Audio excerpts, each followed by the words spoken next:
I was a leader for over 20 years before I started my own leadership journey. Let me explain what I mean by that. For close to 2 decades, I worked in the world of software development. I played all the roles I could play in the various teams I was on. Title or no title, I would still step up, and I was recognized as a leader on all the teams that I was on. Back then, I was working with people that were very rational, more introverted, and for them, having someone around them who was willing to step up and give direction, or someone they could turn to when they needed help and support, it was always very appreciated. Now, I was fortunate in my career to work on a wide variety of products on many development teams, but by every external measure, I felt I was crushing it as a leader. I thought I had it all figured out.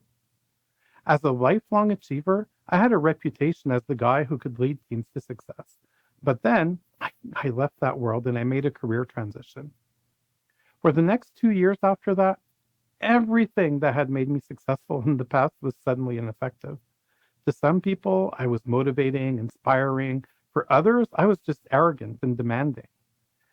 The thing is, everything that made me respected in my old world, suddenly it just felt as if it all turned against me. The feedback was brutal and it was consistent. It was also painful. One night really hit me harder than anything I experienced, though, up to then. I remember I was complaining to my friend David about my consulting team at the time. I was so frustrated.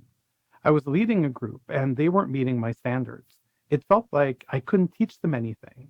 It occurred to me that they weren't motivated enough, that they weren't invested enough.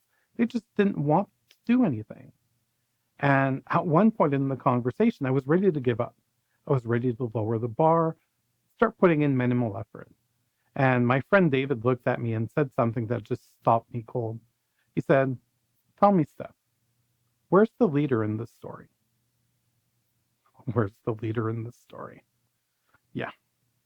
So in that moment, I realized the gap between who I was as a leader and how I acted and who I wanted to be. And, the gap seemed almost insurmountable. Maybe you felt that way too at some point. Maybe, you feel that you've reached the limits of your current leadership style. Maybe you feel like you're keeping your real leadership buried deep inside of you. Or maybe, like I did, you just feel like you're not the leader that you want to be in your life. But here's what I discovered. What if crossing that gap is less about taking some massive leap and more about taking a single step? Think about it.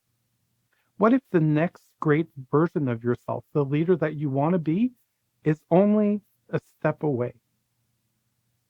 Now, you see that crucible moment with David, it changed everything for me. Not because I suddenly became perfect, but because I could start seeing this different version of myself. It was kind of like a ghost like form that was standing right there in front of me. And, it looked just like me. Same face, same body, just a little bit taller, a little bit wider. And it was leaving me room to grow into it, which was kind of cool. This version of me, it had superpowers I didn't even know about yet.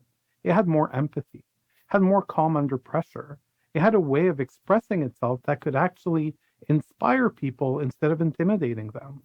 And all I had to do was take that step forward, right into it. Now, it seemed both so easy and so hard because stepping into that next version of me, it meant that I had to leave something behind. I had to leave behind a version of myself that had worked for me for so long. But here's the thing. We all go through different versions of ourselves throughout our lives. Think about who you were in your 20s versus your 30s. What changed? What was part of your leadership style back then that worked for you that doesn't work now? Every leader faces crucible moments. Maybe you got promoted, you need to step into your leadership more. Maybe something went sideways and you said, enough! This can never happen again. Life often doesn't give you the choice of when to take that next step. But you always have this choice, though. You can rise to the challenge or you can crumble up in a ball. You own that. That day with David, I chose to step forward. It was awkward. It was uncomfortable at first. It was like wearing clothes that are just, a little bit too big for you. But eventually I grew into it. And here's what most people miss. This isn't a one-time thing.